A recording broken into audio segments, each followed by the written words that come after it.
जय हिंद आपण समस्त को कौन जे सरस्वती पूजार शुभेच्छा और शुभकामना अटे मु आशा करुच्ची आपण को कौन जे ना माता सरस्वती आपणकर कौन बुद्धि एवं चेतना को कौन जागृत करी आपणकर परीक्षा जेपरि आपनको सफलता मिलिबो सेति आशीर्वाद करंतु आउ आज दिन रे हमर कौन जे मैट्रिक पिला मान माने हम केबरे क्लास 10 रे हमर कौन जे बोर्ड परीक्षा फेब्रुआरी 21 रे आरंभ होबा को जाउछ हेले सेथिरु मु किछि कौन जे इंपोर्टेंट किछि कौन जे लॉन्ग क्वेश्चन पे सोशल साइंस हमर कोन कोन जाय हिस्ट्री पॉलिटी तापर हमर ज्योग्राफी और इकोनॉमी माने इतिहास भूगोल राजनीति विज्ञान अर्थनीति रो मु कोन करछि ना किछि इंपोर्टेंट विषय वस्तु गुडी को जहा कि हमर कोन लॉन्ग क्वेश्चन रे पचारिबार पूरा पूरी संभावना अधिक अछि से क्वेश्चन गुडी को आपन कोन जे डिस्कशन करिया पे भी कोन जे किछि आपन पे क्वेश्चन इंपोर्टेंट आनि आपन ये क्वेश्चन जा को देखि जातो आशा करछि माता सरस्वती जदि कौन आशीर्वाद रहा तेज यही क्वेश्चन रू ही आपंकर बोर्ड परीक्षा देखा मिल एथु गोटे भी मतलब क्वेश्चन आपन बाहर को जीव नहीं जदि माता सरस्वती कौन आशीर्वाद रहा आपण मो भी तेणुकर आम कौन करवा ना क्वेश्चन गुड देखा और ता संबंध में मुझे कौन किसी इंपोर्टेंट पॉइंट गुड़िक कहीदेवी आप शुणी शुणी लिखिदेवे एपरी नहीं कि मुझे लिखापी मिले अधिक समय मत लगे तेणुक मुझे इंपोर्टेंट क्वेश्चन दे दूसरी आउ किसी ता विषय पॉइंट कर दूसरी आप कौन करेंगे निजे लिखिक रखिए और इंपोर्टेंट अटे आप बोर्ड परीक्षा जब देखो हमारे कौन अच्छे जे एक नंबर क्वेश्चन आम गोटे कौन अच्छी ना गांधी जुगर आम गोटे इंपोर्टेंट क्वेश्चन गोटे पचार जे चंपारण आंदोलन में गांधीजी को भूमिका आलोचना कर बा तुमको कौन से यही क्वेश्चन रही कौन है और अन्य रूप भी मतलब पचार दे पारे जे आपन पचार दबो तीन काठिया व्यवस्था विषय रे कौन आलोचना कर सेम गोटे क्वेश्चन कौन है ए क्वेश्चन आंसर जहा हो एही क्वेश्चन रे मतलब आंसर ताहा आ आपन जान के खुशी हेबे जे ए क्वेश्चन रा को कौन करछि ना ऑलरेडी व्याख्या कर देछि मु लेखि के मतलब कौन है एही चैनल ही अपलोड अछि आपन कौन जे प्ले लिस्ट हो जाई परिबे क्लास 10th हमर कौन जे एक इंपोर्टेंट प्ले लिस्ट बेली हमर अछि से प्ले लिस्ट को जेगा आपण कोन करिवे ना एही क्लास टा आपण कोन वीडियो को देखि आपण 2000 क्वेश्चन आंसर लिख परिबे एटा हमर केते मार्क को 50 अछि ना 4 मार्क को 50 तापर विषय में हमर आउट इंपोर्टेंट मत अछि जे भारत छाड़ आंदोलन प्रशमन रो कारण आलोचना कर माने हमें जानि जे भारत छाड़ आंदोलन कोन अछि 1942 मसिया हमर कोन जे इंग्रेज मान पूरा विताड़ित करने महात्मा गांधी द्वारा कौन आरंभ कर कौन जे भारत छाड़ आंदोलन आरंभ कर कौन अच्छी ना आम 4 मार्क को कहे इंपोर्टेंट गोटे क्वेश्चन यहाँ पचार संभावना अच्छी जपरी भाव में आपको कौन जे यार की पॉइंट किसी आपको कहीदे माने 5-6 कौन की पॉइंट कहीदे आप की पॉइंट कौन करेंगे लिखे और आप आंसर मतलब कौन फुलफिल हो जपरी भाव में कौन जाना ना प्रथम आम लिखा जे भारत छाड़ आंदोलन कहीं केबे आप कौन लिखे ना भारत छाड़ आंदोलन महात्मा गांधी द्वारा करा सर्वभारतीय स्तरीय आंदोलन शेष आंदोलन था जहाँकि महात्मा गांधी 1942 मसीहा अगस्त मासरे कौन करते ना लागू माने आरंभ करते महात्मा गांधी यही आंदोलन को अगस्त मासरे कर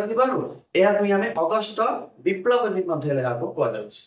एक नंबर पॉइंट आप लिखे 42 मसीहा महात्मा गांधी द्वारा कौन आरंभ कर 2 नंबर पॉइंट आप कौन लिखे ना यही आंदोलन को नेता विहीन आंदोलन भी कहुए कहीं ना जिते बेले 1942 मसीह भारत में भारत छाड़ आंदोलन आरंभ कर द्वितीय विश्वयुद्ध आमर कौन ना चली तेणु इंग्रेजी माने से माने जर्मनी विरोध में कौन करथिले ना इंग्रेजी माने जर्मनी विरोध में लड़ाई करथिले जदि भारत रे भी मध्यले जदि कौन होई जाए जदि आंदोलन सृष्टि हो जाए तेबे से माने दुई पाखिया कौन जे विरोध को सहय करि परिबे नाही तेणु करी से माने कौन करथिले ना भारतर मुख्य नेता मानु से माने कौन करथिले ना राता राती से माने कौन जे जेल दंड रे दंडित कराइथिले जेपरि हमर कौन थिले महात्मा गांधी को आगा खान पैलेस रे नहीं रखा जाइथिला जवाहरलाल नेहरू को उत्तर प्रदेश में जेल रे रखा जाइथिला राजेंद्र प्रसाद को बिहार पूना जेल रे रखा जाइथिला विनोबा भावे को अरेस्ट कर जेल रे रखा जाइथिला माने भारतीय लोक मान कौन ना आंदोलन भारत छाड़ आंदोलन क्यों माध्यम आम करने मिली बुझाई मिली कौन बड़ बड़ नेता ही नथिले तेणु कर मिली नेता विहीन आंदोलन भी कहते आम कौन लिखा प्रशमन कारण बुझिला ना नहीं प्रशमन माने बंद होता कहीं ना आंदोलन करने କାଲି ଆନ୍ଦୋଳନ ହବ ମାନେ ଆଜି ବି ସେମାନେ ମାନେ 8 ତାରିଖରୁ ଅଗଷ୍ଟ 8 ତାରିଖରୁ ଆମର ଆନ୍ଦୋଳନ ଆରମ୍ଭ ହେଇଥିଲା। ଅଗଷ୍ଟ 7 ମଧ୍ୟରାତ୍ରିରୁ ସବୁ ବଡ ବଡ ନେତା ମାନଙ୍କୁ କଣ କରାଯାଇଛି ନା ଉଠେଇ ନିଆଯାଇଛି, ଜେଲ ଦଣ୍ଡରେ ଦଣ୍ଡିତ କରାଯାଇଛି। ତେଣୁ କରି କହିଲି ଏହା ପ୍ରଶମନ ହେବାର ଗୋଟେ କାରଣ ଥିଲା। ମାନେ ଲୋକମାନଙ୍କୁ ବୁଝେଇବା ପାଇଁ ବୋଲି ଯେ କେଉଁ ପ୍ରକ୍ରିୟାରେ ଆନ୍ଦୋଳନ କରିବା, ସେଥିପାଇଁ ବୋଲି କୌଣସି ପ୍ରକାର କଣ ଯେ ଦୃଢ ସୁଦୃଢ ନେତା ମାନଙ୍କର ଅଭାବ ଦେଖିବା ପାଇଁ ମିଳିଛି। ତାପରେ 3 ନମ୍ବର ପଏଣ୍ଟ ଆମେ ଲେଖିବା କଣ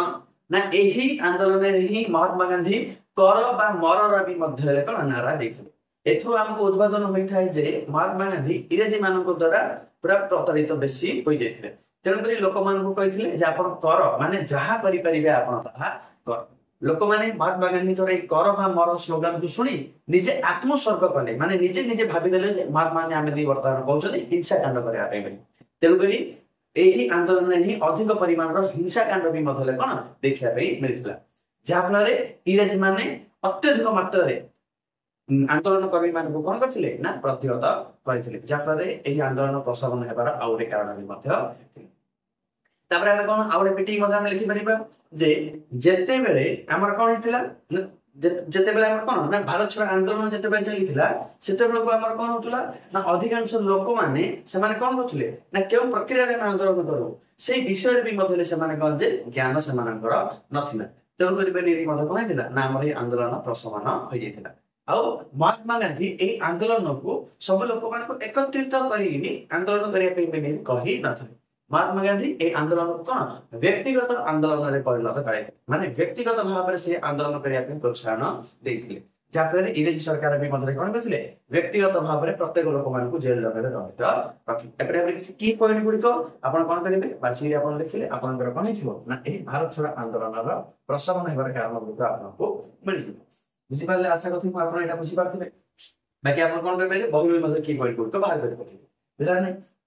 ତାପରେ ଆସିଲା ଆମର କଣ ଆଉ ଗୋଟେ ଇମ୍ପୋର୍ଟାଣ୍ଟ କ୍ୱେଶ୍ଚିନ୍ ଅଟେ ମିଶନ ଶକ୍ତିର ଉଦ୍ଦେଶ୍ୟ ଓ କାର୍ଯ୍ୟ ଗୁଡିକ କଣ ଅଟେ? ବୁଝିଲେ? ମିଶନ ଶକ୍ତି ମାନେ କଣ କହୁଛନ୍ତି ନା ମହିଳା ମାନଙ୍କୁ ସଶକ୍ତିକରଣ କରିବା ପାଇଁ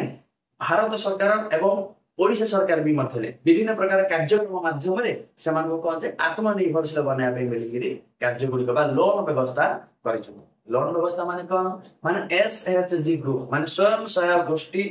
ମିଶନ ସୃଷ୍ଟି କରିକି ମହିଳା ମାନଙ୍କୁ କିଛି ଲୋନ ଦିଆଯାଉଛି ଏବଂ ସେଇ ଲୋନ ବଳରେ ସେମାନେ କଣ କରିବେ ନିଜର କୌଣସି ବ୍ୟବସାୟ କରି ଆତ୍ମନିର୍ଭରଶୀଳ ହେଇପାରିବେ ଏବଂ ସେମାନଙ୍କ ପ୍ରତି ହେଉଥିବା ଅତ୍ୟାଚାର ସେମାନେ ଦୂର ହେଇପାରିବେ। ଏଇଟା ଆମର କଣ ଥିଲା ନା ଆମର ଭାରତ ସରକାରଙ୍କର କଣ ଥିଲା ନା କାର୍ଯ୍ୟକ୍ରମ ଥିଲା ନା ମିଶନ ଶକ୍ତିକୁ କଣ ସୁଦୃଢ କରିବା ପାଇଁ ଆପଣ କଣ କରିପାରିବେ ଆଉ ଏକ୍ସଟ୍ରା ପଏଣ୍ଟ ଗୁଡିକ ମିଶନ ଶକ୍ତିର ବାହାର କରି ଆପଣ ଲେଖିପାରିବେ। ତାପରେ ଆସିଲେ ଆମର କଣ ଡି ହାଇଦ୍ରାବାଦ କିପରି ଭାରତ ସହିତ ମିଶିଲା, ଇଏ ବି ମଧ୍ୟ ଭେରି ଭେରି ଇମ୍ପୋର୍ଟାଣ୍ଟ ଅଟେ। ହାଇଦ୍ରାବାଦ ମୋଷ୍ଟ ଇମ୍ପୋର୍ଟାଣ୍ଟ ହାଇଦ୍ରାବାଦ କିଭଳି ଭାବରେ ଭାରତ ସହିତ ମିଶିଲା, ହାଇଦ୍ରାବାଦ ଆପଣ ଜାଣିଛନ୍ତି ଅପରେସନ ପୋଲୋ ମାଧ୍ୟମରେ ହାଇଦ୍ରାବାଦକୁ ଆମେ କଣ କରିଥିଲେ ନା ଭାରତ ସହିତ ଆମେ ମିଶେଇଥିଲେ। ଯେପରି ଭାବରେ ଆମେ ଜାଣିଛନ୍ତି ନା ଭାରତରେ ଆମର କଣ ଯେ ଇଂରେଜୀ ମାନେ ଯେତେବେଳେ 1947 ଅଗଷ୍ଟ 15 ତାରିଖ ଦିନ ଆମକୁ ସ୍ୱାଧୀନତା ଦେଇଗଲେ ସେଇ ସବୁ ବେଳକୁ ଆମର 562ଟା କେଉଁଠାରେ 552 ବି ମଧ୍ୟ ଲେଖା ହଉଛି। ମାନେ ଏ ବିଷୟରେ ମୁଁ କଣ କରିଛି ନା ଏକ କ୍ଲାସ ବି ମଧ୍ୟ କରିଛି, ଆପଣ କଣ ସେ କ୍ଲାସକୁ ଦେଖିକି ମଧ୍ୟ କଣ କରିପାରିବେ ଏହାକୁ ଲେଖିବ। ମୁଁ ଏବେ ଆପଣଙ୍କୁ କହିଦେଉଛି କି କହିନି କିଛି ଯେ 562ରୁ ଅଧିକ କଣ ଦେଶ ରାଜା ଗୁଡିକ ଆମର କଣ ଯେ ନା ଭାରତ ସେତେବେଳକୁ ଥିଲେ ଏବଂ ଏଇ ଦେଶ ରାଜା ମାନଙ୍କୁ କଣ ଯେ ଭାରତ ସହିତ ମିଶେଇବା ପାଇଁ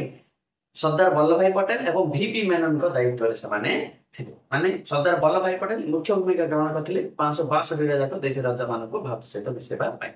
ସେ ବିଭିନ୍ନ ମାନେ 3ଟି ସର୍ତ୍ତ ସେ କଣ କରିଥିଲେ ନା ଦେଶ ରାଜା ନିକଟରେ କଣ ଉପସ୍ଥାପନ କରିଥିଲେ। ଯେପରି ଭାବରେ ବିଦେଶୀ ବ୍ୟାପାର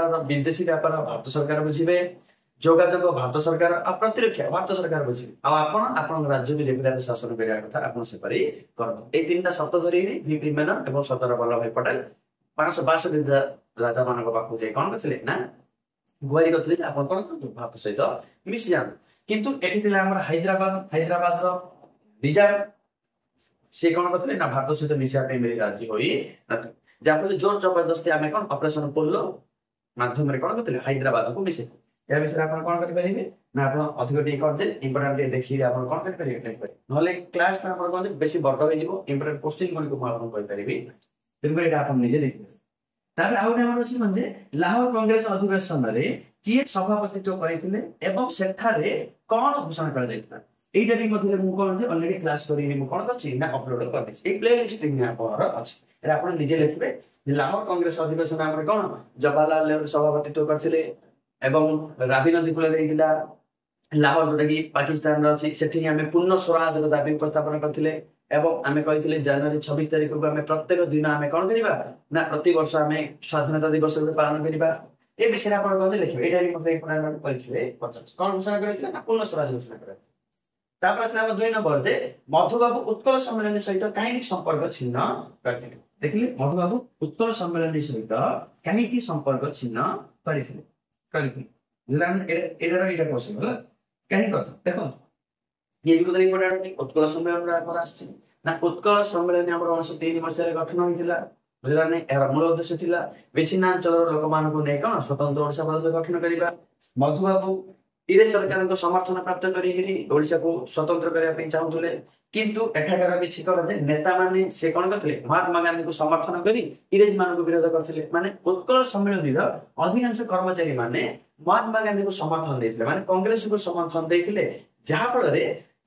ସେମାନେ କଣ ଯେ ଓଡିଶାର ସ୍ୱତନ୍ତ୍ର ଓଡିଶା ଗଠନର ଦାବିରୁ କିଛି କଣ ଯେ ପଶ୍ଚାତାପ କରିଥିଲେ ବୋଲି ମଧୁବାବୁଙ୍କ ଇଚ୍ଛା ପ୍ରକାଶ ହେଲା। ଯାହାଫଳରେ ସେ କଣ କରିଥିଲେ ନା ସମ୍ପର୍କ ଛିନ୍ନ କରିଥିଲେ, କୋଉଠି ଉତ୍କଳ ସମ୍ମିଳନୀ ନିଜର ସମ୍ପର୍କ ଛିନ୍ନ କରିଥିଲେ। ଏହା ବିଷୟରେ ଆପଣ ଆଉ ଟିକେ ଦେଖିବେ, ଦେଖିକି କଣ କରିବେ ଭିଡିଓ କମ୍ପ୍ଲିଟ କରିବେ, ଲମ୍ବା ନହେଲେ ଭିଡିଓରେ ଆମର। ତାପରେ ଆମର ଆଉ ଗୋଟେ କଣ ଅଛି ନା 3 ନମ୍ବର ଆମର ଅଛି ଦକ୍ଷିଣ ଆଫ୍ରିକାରେ ବର୍ଣ୍ଣ ବୈଷମ୍ୟ ନୀତି ବିରୁଦ୍ଧରେ ମହାତ୍ମା ଗାନ୍ଧୀଙ୍କ ଆନ୍ଦୋଳନ ବିଷୟରେ ଆଲୋଚନା। ଇଏ ବି ମଧ୍ୟ ଇମ୍ପୋର୍ଟାଣ୍ଟ ଅଟେ, ସେଇ ଗାନ୍ଧୀ ଯୁଗରୁ ହିଁ ଆସିଛି। ମାନେ ବର୍ଣ୍ଣ ବୈଷମ୍ୟ ନୀତି ବିଷୟରେ ଆପଣ ଲେଖିବେ ଯେ ମହାତ୍ମା ଗାନ୍ଧୀ ଦାଦା ଅବଦୁଲ୍ଲାଙ୍କର କଣ କରିଥିଲେ ଅନୁରୋଧ କ୍ରମେ ଦକ୍ଷିଣ ଆଫ୍ରିକାର ନାଟାଲ ନାମକ ସ୍ଥାନକୁ ଯାଇଥିଲେ। ଯାଇ ସେଠି କଣ କରିଥିଲେ ନା ଇଂରେଜୀ ମାନେ ଯୋଉ ଭାରତୀୟ ଲୋକମାନେ କଳା କରା ଭେଦଭାବ କରି ଯୋଉ ସେଠାକାର ଲୋକମାନଙ୍କୁ ଅତ୍ୟାଚାର କରୁଥିଲେ ଏବଂ ଆଙ୍ଗୁଠା ଛାପ ଥିବା ଏକ ପରିଚୟ ପତ୍ରକୁ ସବୁବେଳେ ଧରି ବୁଲିବାକୁ ପଡୁଥିଲା। তিনি ଆମର କଣ ଯେ ଖାଲି ପାଦରେ ଆପଣ ରାତି 9ଟା ଚାଲି ପାରିବେନି, ବିଭିନ୍ନ ପ୍ରକାର ଅପରିଷ୍କାର ଜାଗାରେ ରହିବା ପାଇଁ ବୋଲି ପଡୁଥିଲା। ଏହା ମହାତ୍ମା ଗାନ୍ଧୀଙ୍କୁ ସହ୍ୟ ହେଲାନି, ଯାହାଫଳରେ ସେ କଣ କରିଥିଲେ ନା ଦକ୍ଷିଣ ଆଫ୍ରିକାରେ ବର୍ଣ୍ଣ ବୈଷମ୍ୟ ନୀତି ବିରୁଦ୍ଧରେ ଆନ୍ଦୋଳନ କରିଥିଲେ। ଏହାକୁ ଆପଣ ସମସ୍ତେ ଦେଖିବେ, ଦେଖିକି କଣ କରିବେ ଏ କୋଶ୍ଚିନ୍ଟା ବି ମଧ୍ୟ ଆପଣ ଦେଖିପାରିବେ। ତାପରେ ଆସିଲା ଆମର ଦ୍ୱିତୀୟ ପଞ୍ଚବାର୍ଷିକ ଯୋଜନାର ଉଦ୍ଦେଶ୍ୟ ଓ କାର୍ଯ୍ୟକ୍ରମ ବିଷୟରେ ଲେଖା। ଇଏ ବି ମଧ୍ୟ ଇମ୍ପୋର୍ଟାଣ୍ଟ ଅଟେ। କାର୍ଯ୍ୟକ୍ରମ ଭାରତର ଅର୍ଥନୀତିରୁ ଆମର ଆସିଛି। ଦ୍ୱିତୀୟ ପଞ୍ଚବାର୍ଷିକ ଯୋଜନା ଆମେ ଜାଣିଛନ୍ତି ଦ୍ୱିତୀୟ ପଞ୍ଚବାର୍ଷିକ ଯୋଜନା ପିସି ମହାଲାନୋବିସ ମଡେଲ ଉପରେ ଆଧାରିତ ଅଟେ ଏବଂ ଇଏ ଆମର ଆରମ୍ଭ ହୋଇଥିଲା 1956ରୁ 1961 ମସିହା ପର୍ଯ୍ୟନ୍ତ କଣ ଏ କାର୍ଯ୍ୟକ୍ରମ ଥିଲା। ମୁଖ୍ୟ ଭୂମିକା ଆମେ କାହା ଦେଇଥିଲେ ନା ଶିଳ୍ପକୁ ଆମେ ମୁଖ୍ୟ ଭୂମିକା ଦେଇକି କଣ କରିଥିଲେ ଏଇ ପଞ୍ଚବାର୍ଷିକ ଯୋଜନାକୁ ଆରମ୍ଭ କରିଥିଲେ। କାର୍ଯ୍ୟକ୍ରମର ଲକ୍ଷ୍ୟ କଣ ଥିଲା ଯେ ବେରୋଜଗାରୀ ଦୂର କରିବା ଏବଂ ଶିଳ୍ପର ଉନ୍ନତିକରଣ କରି କଣ କରିବା ଆମେ ଭାରତର ଅର୍ଥ ବ୍ୟବସ୍ଥାକୁ ସୁଦୃଢ କରିବା। ଏହା ବିଷୟରେ ମଧ୍ୟ ଆପଣ କଣ କରିବେ ଦେଖିବେ, ଦେଖିକି କଣ କରିବେ ନା ଦ୍ୱିତୀୟ ପଞ୍ଚବାର୍ଷିକ ଯୋଜନାର ଉଦ୍ଦେଶ୍ୟ ବିଷୟରେ ଆପଣ ଲେଖିବେ। ଦେଖନ୍ତୁ କ୍ଲାସ ବଡ ହେଇଯିବ, ତେଣୁକରି ମୁଁ ଆପଣଙ୍କୁ ଇମ୍ପୋର୍ଟାଣ୍ଟ କୋଶ୍ଚିନ୍ ଟା କହିନି କଣ ଦେଖେଇ ଦଉଛି। ତାପରେ ଦେଖନ୍ତୁ ଆମେ ଆଉ କିଛି କଣ ଯେ ଏଇଟା ଆମେ ଲେଖିଲେ 3 ନମ୍ବର ପର୍ଯ୍ୟନ୍ତ ଆଉ କିଛି ଇମ୍ପୋର୍ଟାଣ୍ଟ କୋଶ୍ଚିନ୍ ମଧ୍ୟ କଣ କରୁଛି ମୁଁ ଏଥିରେ ଆଡ୍ କରିଦଉଛି। ଆଉ ଆମର କଣ ଅଛି ଇମ୍ପୋର୍ଟାଣ୍ଟ ନା ସାଇମନ କମିଶନ ବିଷୟରେ ଲେଖ। ସାଇମନ କମିଶନ ବିଷୟରେ ଏଇ ମଧ୍ୟ ଆପଣଙ୍କୁ କଣ ଯେ ପଚାରିବ। ଦେଖନ୍ତୁ ମୁଁ ସାଇମନ କମିଶନ କଣ କରୁଛି ନା ନେକ୍ସଟ ପିରିୟଡରେ କଣ ଯେ ଆପଣଙ୍କୁ କଣ ଯେ ଏଇଟା କିଭଳି ଭାବରେ ଲେଖିବେ আর বিটি কোশ্চেন কিভাবে આપણે পଚାରୁଛି ଏ ବିଷୟରେ ଟିକେ ମୁଁ ଆପଣଙ୍କୁ ନେକ୍ସଟ ପିରିୟଡରେ ମୋର ଭିଡିଓ ବନେଇ ଛାଡ଼ିଦେବି। କାହିଁକି ନା ଇଏ ଭେରି ଭେରି ଇମ୍ପୋର୍ଟାଣ୍ଟ ଅଟେ, ମୋଷ୍ଟ ଇମ୍ପୋର୍ଟାଣ୍ଟ ଅଟେ। ଏ ବିଷୟରେ ଆମର ପଚାରୁଛି ଏମସିକ୍ୟୁରେ ମଧ୍ୟ ପଚାରୁଛି, ପ୍ଲସ ଲଙ୍ଗ କୋଶ୍ଚିନ୍ ଆମର କଣ ଯେ 3 ମାର୍କ ବି ମତେ ଇଏ କଣ ଯେ ପଚାରି ପାରେ। ମୁଁ ଯାହା ଭାବୁଛି ଏଟା କଣ ଯେ ଇମ୍ପୋର୍ଟାଣ୍ଟ ରହିବ ଏ ବର୍ଷ ପାଇଁ ବି। ଏ ବିଷୟରେ ମୁଁ ଲେଖି କରିଦଉଛି ନେକ୍ସଟ ପିରିୟଡରେ। ତାପରେ ଆମର କଣ ଅଛି ନା ଭାରତ ପାକିସ୍ତାନ ସମ୍ପର୍କ ବିଷୟରେ ମଧ୍ୟ ଆପଣଙ୍କୁ ପଚାରି ଦେଇ ପାରେ। ତେଣୁ ଭାରତ ଏବଂ ପାକିସ୍ତାନ ସମ୍ପର୍କ ଆଉ ଭାରତ ପାକିସ୍ତାନ ସମ୍ପର୍କ ବିଷୟରେ ଅଲରେଡି ଭିଡିଓ ଅପଲୋଡ ହେଇଯାଉଛି, ଆପଣ ଦେଖିପାରିବେ। ଆଉ ଇମ୍ପୋର୍ଟାଣ୍ଟ କଣ ଅଟେ ନା ଭାରତ ଓ ଚୀନ ମଧ୍ୟରେ ହୋଇଥିବା ପଞ୍ଚଶୀଳ ନୀତି ବିଷୟରେ ଆପଣଙ୍କୁ ପଚାରିବ। ଯୋଉ ପାଞ୍ଚଟା ଯୋଉ ପଞ୍ଚଶୀଳ ନୀତି 1955 ମସିହାରେ ଆମର ହେଇଥିଲା। ଭାରତ ଚୀନ ମସିହାରେ ସ୍ୱାକ୍ଷରତା ହେଇଥିଲା ଯେ କେହି କାହାକୁ ଆମେ ଆକ୍ରମଣ କରିବା ନାହିଁ, ପରସ୍ପର ଅଖଣ୍ଡତା ଏବଂ ସାର୍ବଭୌମତ୍ୱକୁ ସମ୍ମାନ ଦେବା, ଶାନ୍ତିପୂର୍ଣ୍ଣ ଭାବରେ ଆମେ ସହାବସ୍ଥାନ କରିବା, ଆପୋଷ ବିବାଦର କଣ ଆପୋଷ ବୁଝାମଣା ମାଧ୍ୟମରେ ଆମେ କରିବା। ଏ 5ଟା ନୀତି କଣ ଯେ ଆପଣ ଲେଖିବା ପାଇଁ ପଡିବ, ଇମ୍ପୋର୍ଟାଣ୍ଟ ଅଟେ ପଚାରିବେ। ତାପରେ 5 ନମ୍ବର ଆମର କଣ ଅଛି ଇମ୍ପୋର୍ଟାଣ୍ଟ ନା ସ୍ୱାଧୀନତା ସମୟରେ ଭାରତର ଅର୍ଥ ବ୍ୟବସ୍ଥା ଓ ମୁକ୍ତ ଅର୍ଥ ବ୍ୟବସ୍ଥା ବିଷୟରେ ଲେଖ। ଦେଖନ୍ତୁ ସେ ପଚାରିବାର ମତଲବ କଣ ଯେ ଆପଣ ସେ ଜାଣିବା ପାଇଁ ଚାହୁଁଛି ଯେ ଭାରତ ଯେତେବେଳେ ଯୋଉ ସ୍ୱାଧୀନତା ହେଲା ମାନେ 1947 ମସିହା ବେଳକୁ ଭାରତ ଯୋଉ ସ୍ୱାଧୀନତା ହେଲା ତାର ଅର୍ଥ ବ୍ୟବସ୍ଥା କିଭଳି ଥିଲା। ଆମେ ଜାଣିଛନ୍ତି ତାର ଅର୍ଥ ବ୍ୟବସ୍ଥା ଆମର କଣ ଥିଲା, ବନ୍ଦ ଅର୍ଥ ବ୍ୟବସ୍ଥା ଥିଲା। ଆମେ କୌଣସି ପ୍ରକାର ବିଦେଶୀ ରାଷ୍ଟ୍ରକୁ ଆମ ଦେଶରେ ଆସି ବାଣିଜ୍ୟ କାରବାର କରିବା ପାଇଁ ଆମେ ଦଉନଥିଲେ। ସେଟା ସେ ପଚାରୁଛି କଣ ଥିଲା ବୋଲି। ଆଉ ମୁକ୍ତ ଅର୍ଥନୀତି ବିଷୟରେ ଲେଖ ବୋଲି କହିଛି। ମାନେ 1991 ମସିହାରେ ଯେତେବେଳେ ଆମର ଅର୍ଥନୈତିକ ସଙ୍କଟ ଦେଖିବାକୁ ମିଳିଲା, ତାପରେ ଆମେ କଣ କଲେ ମୁକ୍ତ करदेले आमे माने ग्लोबलाइजेशन करदेले उदारीकरण करदेले एलपीजी सिस्टम हम लागू करी से विषय आपन लेखिया कथा है से कोइ ये भी मतलब 4 मार्क बजारिबो इम्पोर्टेंट तापर हमर गोटे कोन अछि ना गुड समर्थन नीति माने कोन देखो इम्पोर्टेंट गुड समर्थन नीति ये भी मतलब पचास ओडिशा सरकार को द्वारा हमर कहते 2018 मसिया लागू करा जायतिला गुड समर्थन नीति माने दुर्घटनाग्रस्त लोक मान को कोन गोटे लोक स्थानीय मेडिकल को नहीं पहुंचेबार दायित्व जे परिया से प्रोत्साहन देबा से दिने गुड समर्थन नीति बेली 2000 टका जदि साहाय्य करथिला लोक हुई मते प्रदान करछि ओडिशा सरकार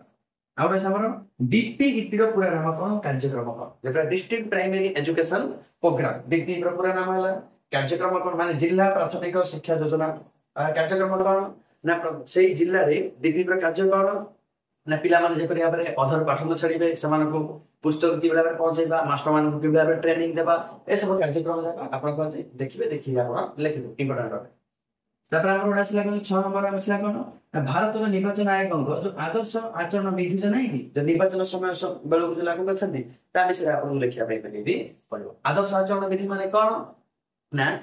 निर्वाचन को शांतिपूर्ण भाव में अहिंसा मार्ग रे करबा पई जो सब नीति नियम मान भारतीय निर्वाचन आयोग लागू करथाय ताकि हमें कोन बुझी आदर्श आचरण विधि बेली ताको हमें बुझी ये भी मतलब कोन जे इंपोर्टेंट हमर क्वेश्चन रे एटा हम आपण लिखिबे के देखिए आपको जिला नै एकदम मु कोन जे केवल क्वेश्चन ही पे बेली गाय बेसी लंबा रानी बेली तापर हमर 2 नंबर कोन परोक्ष निर्वाचन कोन आउ कहां कहां रो परोक्ष निर्वाचन माध्यम रे कोन निर्वाचन होइते राष्ट्रपति उपराष्ट्रपति राज्यसभा रो सदस्य मानकर एवं विधान परिषद रो सदस्य मानकर यार सब कोन हिते परोक्ष भाव रे हिते एवं